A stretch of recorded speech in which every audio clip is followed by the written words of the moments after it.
How about this fucking team right here? Look at this fucking team. I love hockey. It's a great game.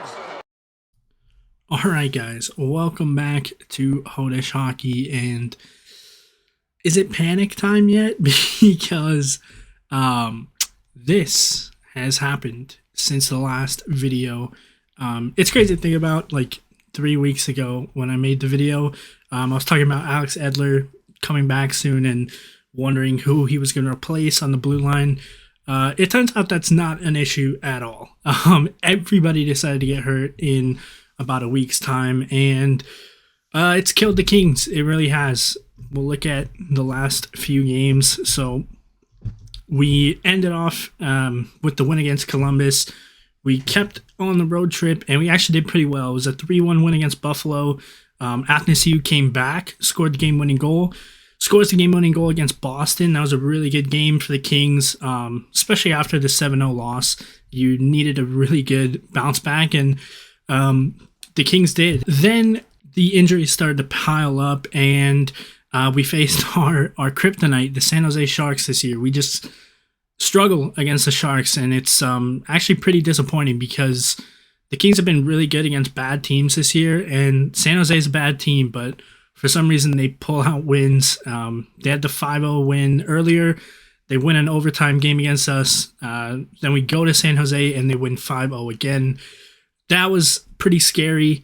But then we came out, played against Florida, won the second time against Florida, even with a lot of our guys injured. That was a huge win. Like, that was a big character win, especially for the position that we were in with all the injuries. However, that didn't last very long. Colorado comes in 3-0, just outplayed by Colorado. I mean, Colorado does that to very good teams. So the Kings being undermanned and just not good enough, you kind of knew that was coming. Finally, they beat San Jose in a 3-0 win. Great game from Peterson. Thursday had a really good game. But then the last game, this is the one that kind of scares me. The 5-1 loss against Vegas, because Vegas is struggling right now, just like we are. You see here, we started a pretty nice run with a win against Vegas, so I had higher hopes than what happened today, but that's just what it's going to be. And looking at the schedule coming forward, this is huge. These next 4 games, Nashville is a tough opponent, and that's kind of a playoff battle game. But then we have Chicago and 2 games against Seattle.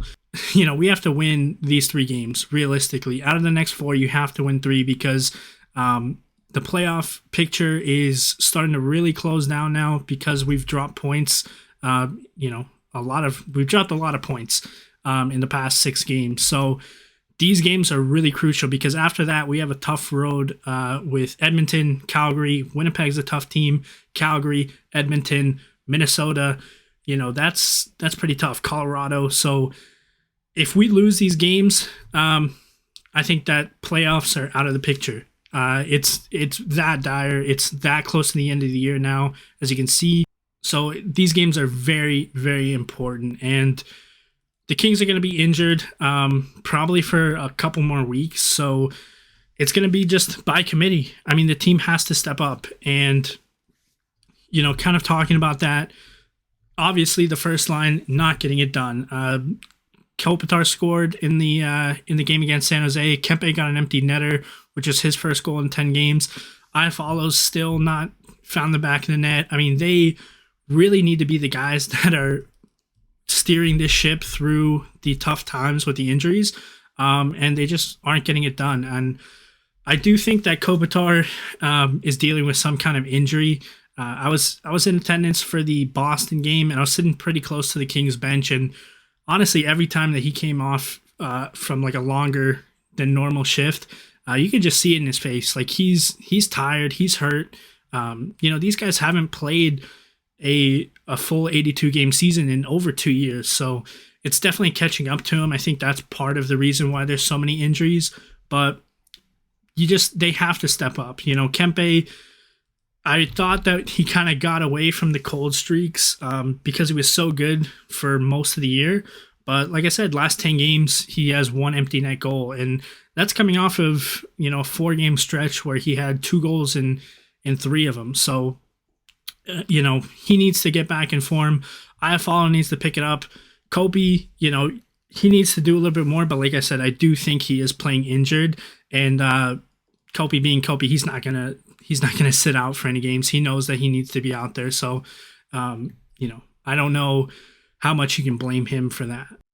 The other thing I want to touch on is the special teams, because you have to talk about the special teams. The special teams is honestly the reason that we're losing a lot of these games.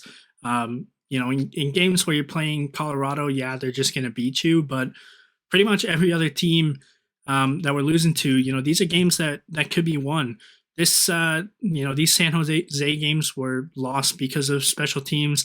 The Vegas game was lost because of special teams. I mean, pretty much all of these losses were because of special teams. And I know it's just, firestorm is the easy thing to say, but I just don't understand, why the Kings are struggling so much. I don't think it's a personnel issue, because if you look at the team, we have guys like Kempe, Arthur Kaliev, Martin Frk. These are guys who could just laser shots, and they should be scoring power play goals.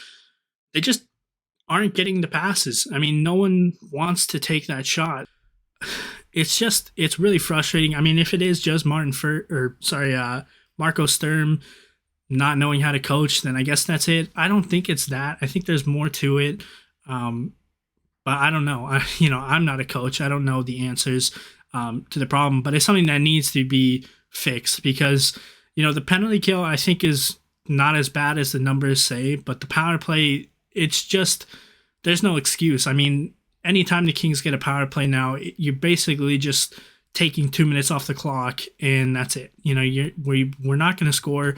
We're probably going to give up at least a chance for the other team shorthanded. A lot of times it ends up being a goal. It just has to change, and they just need to get guys more involved. I mean, some of the goals they do score on the power play are in scramble situations where it's a rebound and everyone crashes to the net, or someone flubs a pass and then the bumper man has to pick it up and make a play. Like, that's kind of where we score most of our power play goals. The whole passing around the corners for 2 minutes doesn't work.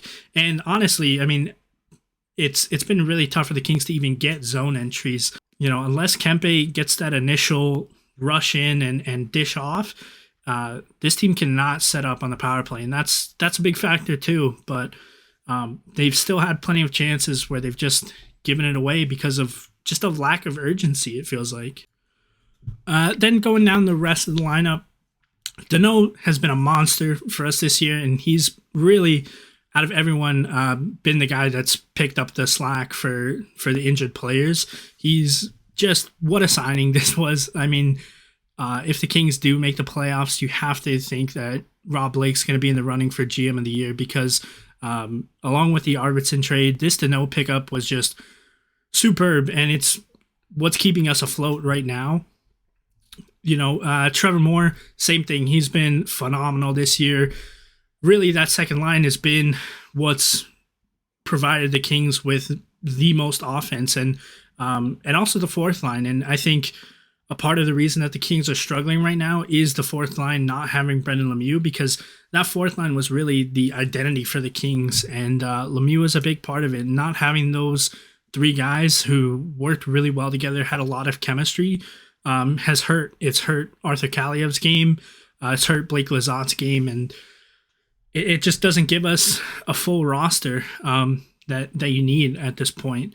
And the third line's struggled all year, and you know what? I'll be the first one to do it, because I feel like people are kind of coddling Quentin Byfield a little bit, but Byfield, he needs to step up. I mean, he's a second overall pick, and I know that the line mates aren't ideal.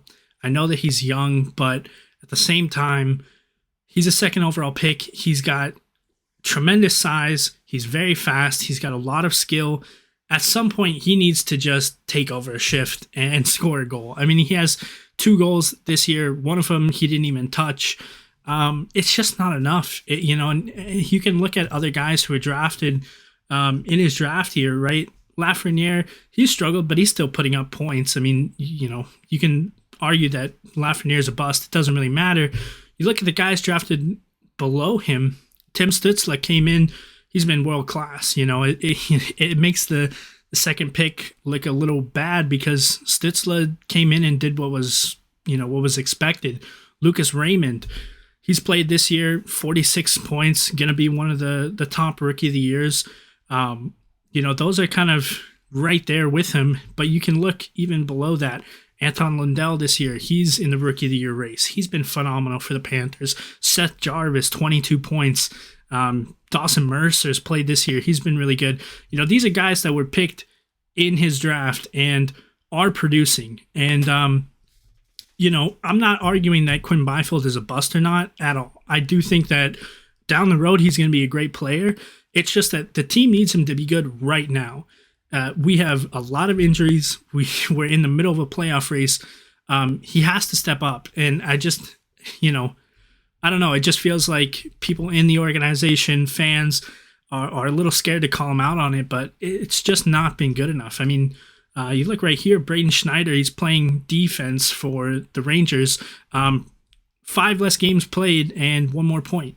The point totals, it's not everything, but at this point, we need points. We need goals. And Byfield's just not been able to produce it. And, it's obviously with the injuries, you're not going to bench him or anything, but it does get to the point where if we were at full strength, do you keep giving Byfield playing time? Because it just doesn't seem like he's, adapting to the NHL as well as a guy like, for instance, Kaliev, right? Kaliev was drafted, was he drafted the same year? No, he was drafted the year before. But, Kaliev kind of took a couple games and a couple weeks to figure it out. But then he started scoring and he started using his skills. And I just don't know that we've seen Quinton Byfield do Quinton Byfield things. And on defense, it's obviously a very makeshift 6 on the back end. But the person that I do want to talk about is Jordan Spence because similar to Byfield, I just don't think Spence is ready right now for the NHL. I know that we have very limited options, but I just, you can tell that he's making mistakes. He's not up to NHL speed. And at this point where we desperately need some kind of stability on the back end, I would personally rather see a guy like Christian Wolanin who has NHL experience. He actually has a little bit of offensive upside as well. He did score a goal that was taken back for offsides in the one game he played, but I just don't think Spence at the moment is ready. And he's getting a lot of minutes, 20 plus minutes a night. And I'm all for playing the kids and getting these kids experience. But like I said, we're just in a playoff race right now and we need to win. And I just don't know if Spence at the moment is the best player for that. But then again, you do have to look at a guy like Sean Durzi, who when he came up, he was making the same mistakes as Jordan Spence. The only difference is that Durzi was contributing offensively despite the defensive errors. And because of that, he was able to keep his spot in the lineup. And since then has gotten much better defensively. He's become basically, our top D-man with everyone injured. He's the guy playing the most minutes. So, I would like that to happen with Jordan Spence. I just don't know if right now is the time when the team is so fragile and every game is so important. So right here we have the playoff standings, and our lead in second place has pretty much evaporated. Edmonton is now 2 games in hand with just 2 points back, so you kind of expect them to leapfrog. And Vegas has 72 points. That's not as comfortable of a gap as it was a week ago. So Kings, like I said, they have to be able to tread water until they can get guys back from injury. And they got to find ways to win. They have a favorable schedule coming up for the next couple games. We need to keep this spot, at least keep in the top 3. It's getting to scary time, and that kind of brings me into, I know a lot of people are wondering what might happen at the deadline. I don't see much happening at the deadline. I mean, you can see right now the Kings really don't have any cap space, so I I don't know how you're going to bring in a player, even like a Jacob Chikrin, who's on a favorable deal.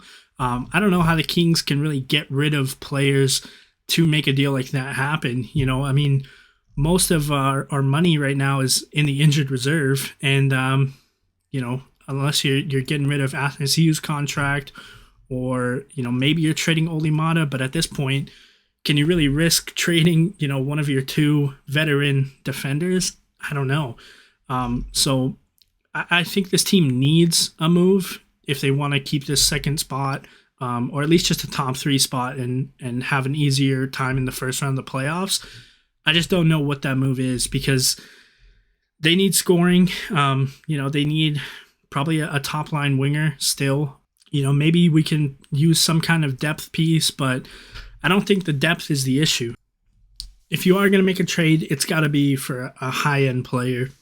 The Kings have so many guys in the minors that they could trade away.